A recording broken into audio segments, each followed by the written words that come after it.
Welcome back to the channel, everybody. We're back working on the Z2H8 today, and right now I have a few dash brackets to weld up real quick. So enjoy the time lapse, and once I'm done, I'll go ahead and show you what we got done and also what we plan on doing to the car today.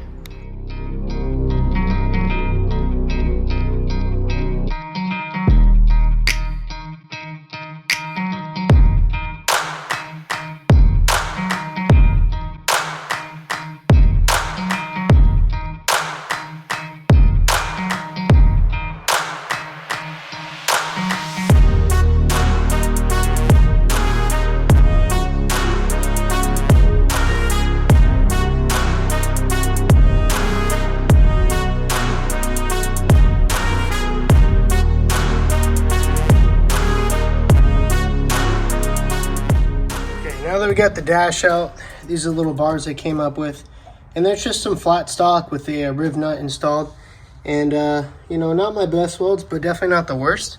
I decided not to weld the top of it just because, I mean, this thing is freaking sturdy, and same with that one. So this one I made a double pass on it. I realized I was welding more on the bar than I did on the flat stock, so I made a top pass, kind of helped fill that in. But I mean, these are plenty strong enough, so we have some of the factory holes being utilized. Nothing over here on the top of the dash, which I didn't really realize that until I looked at it. So when you flip her over, there's nothing up here that holds the dash, so not necessarily a problem. I mean, I guess I could put the screws back in here, but I don't think it goes into anything. Maybe it goes into these holes. Yeah, I think it actually goes into those holes. Okay, so disregard everything I just said. I'll have to put two holes or two screws in here for the top holes. Not a big deal. But I am running into an issue where this likes to sag over this corner. This one's not so bad, but I think it's just either the plate or kind of the mismatch of things going on, and the dash is cut up. So I'm not really too concerned of it, but we got the dash supported finally. So what I'm going to do next is go ahead and prep these guys up, and you already know, going to use our favorite spray paint, Steal It, and coat them black. Okay, we got the dash out, we got our bars welded up, and we got them painted up.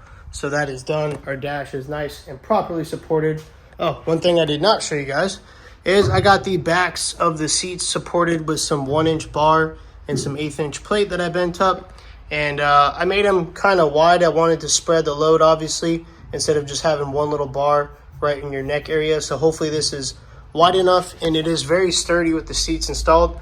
Obviously I'm still in and out, so I don't really want to put the seats in yet. Today's goal, other than doing the dash stuff, is to start bleeding the brakes. Now obviously our system is the Strange Master cylinder with, we have our line lock down here, our proportioning valve here, and obviously all of our factory lines that we bought when we bought the car, because the lines were trash. So in hindsight, if we were going to do this again, we'd probably just make our own lines, but no big deal, they will work. So I did not bench bleed this because it was in there for mock-up. I don't feel like taking it out, which is not a big deal. So I got fluid in there now, just kind of let it sit in there. And what I'm going to do is go actually step on the brake pedal and bench bleed the master cylinder by itself.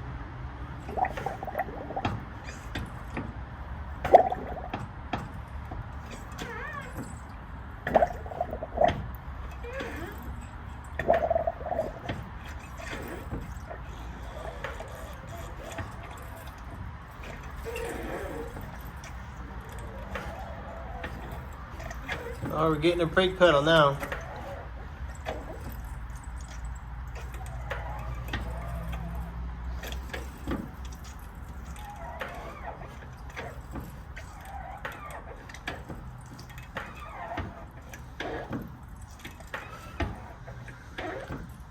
All right, looks like all the air is out. Now we're just pushing straight fluid. So that's good. Okay, so now that we have the brake master cylinder bench bled, right? So now I have got my Motive Products power bleeder with a Chrysler, Jeep, Dodge, Ram, Mopar style connector on here. So this fits the Strange master cylinder because I do believe it is if not the same, extremely similar to the Mopar style, the old school Mopar style master cylinder. So got our brake fluids, DOT4, not 5, so it's not the silicone type stuff, so it'll work for our application. So I don't typically fill this up. I usually just let the reservoir keep full, but since these are kind of small and their system's fresh, we're going to fill this bad boy up. I'm going to put both of these in there and go ahead and start the bleeding process. In other news, some new tires showed up, and they're 305 30/20s. So, if you could take a wild guess of where those are going. But that's all I'm going to say about that now. Okay, so I think I'm going to tidy up all this kind of loose stuff. The relay, the fuse, this is going to stay loose, this will stay loose. That's really pretty much about it. Just kind of zip tie the harness down. That way it's not able to really move around while the car's on. But yeah, we'll get her cinched up, and then we'll go ahead and get that dash back installed and go ahead and show you guys how it looks.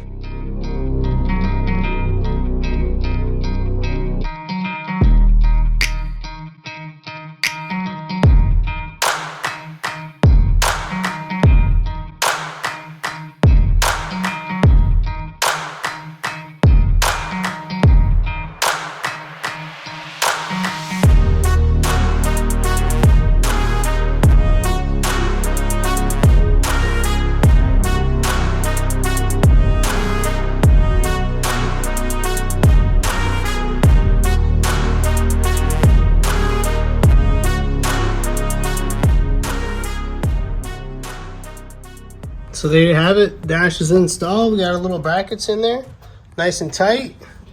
Thing ain't going anywhere. The only thing that's got a little play is right here, but I mean it's very, very minimal. And then this thing wants to rattle. This whole piece wants to rattle, which kind of sucks. Because if it was tight, it'd be fine. But I'm gonna hear that going down the road, which is unfortunate, but we can always fix that. Here's the issue I was telling you guys about. So see how there's like a big gap here? And I wish I could just freaking bump that up, but I'm not going to be able to because it puts a lot of pressure on this plastic. And I've already had to put 2 little rivets here because this piece wants to kind of separate. So it is sturdy. I'm not really too worried about it. It is a little annoying to see that, but there's also this giant monstrosity. So either way, it's all in there right now. I got it trimmed up over here just a little bit more. Still a little squeaky, but once we get some bolts in there on top, on these 2 little holes, wherever the hell they're at, there's one, and then there's the other one. So yeah, once that's done, the dash will be 100%. But other than that, it came out pretty good. And you know, I really wish we had a fiberglass dash and just use some Zeus fasteners to kind of get it on there. But yeah, we already had this. It was free. Spent like $30 to restore it. Turned out pretty good. Another $30-$40 I think for that plate. And then obviously all the other stuff we'll have to have no matter what. But yeah, I think it came out pretty good. And yeah, let me know what you guys think. All right, good morning everybody. It is a new day. Yesterday we stopped a little early because those tires I showed you, I had an opportunity to go get them mounted on the new wheels. And if you guessed that they were going on the Corvette, then you are correct.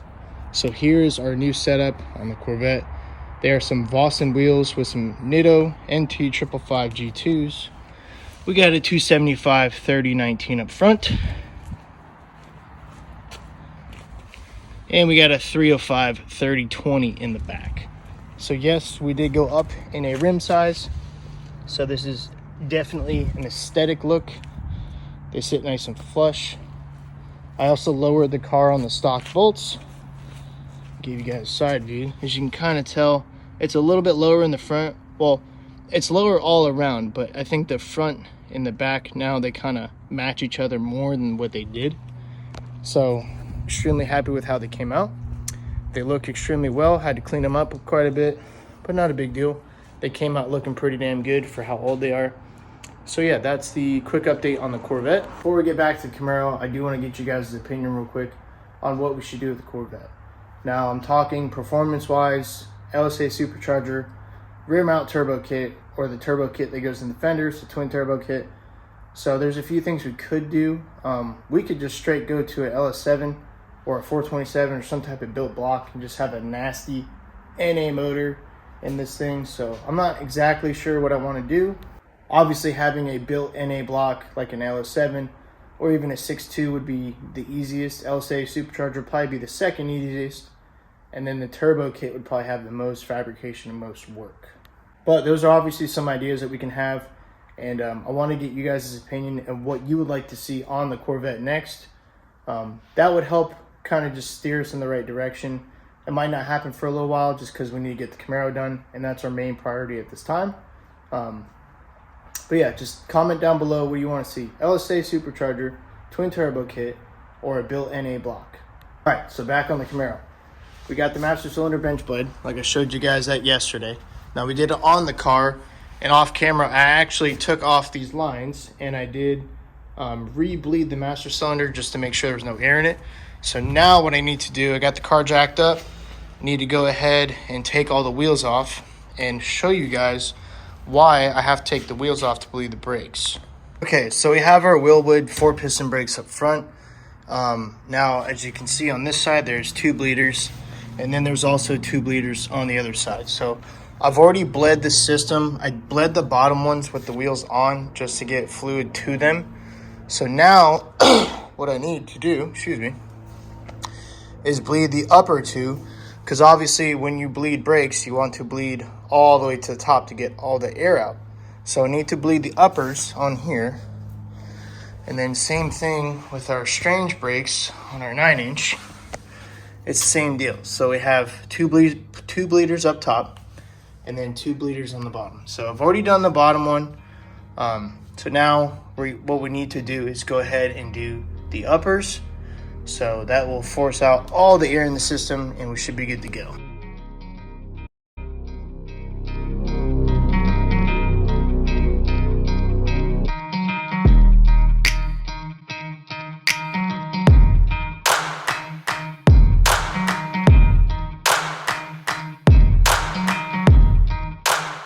So we got our brakes all bled up.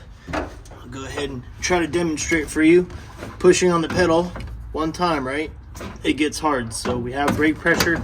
Doesn't seem like we have any air in the system so far. We won't know until well, I guess we will know because they're manual brakes, so there's no assist to them. So yeah, all that's done. Also got our motion operator shifter all done. So it actually is shifting on the transmission now. So had to drill a new hole up here, but no big deal. So that's done. Just got to tie up the cable underneath. But let's see. So brakes are bled, seats and brackets are done, and the dash supports are done. And our shocks showed up today, which we ordered some custom valved Viking Crusader shocks. And unfortunately, they sent us with the wrong ends, so we're waiting on those to come in. We're going to change them to the bearing ends, but these are our shocks. Like I said, they're AJ valving, so they're custom valved for our application. But at ride height, that's about how much shaft you'll see. So you see about 2 inches, 2.5 inches. And then I believe at full compression or full extension, it's 7 inches. So we have a lot of extension, which is what we wanted. So that's why we opted to do the Viking shocks, as we can get them spec'd how we wanted.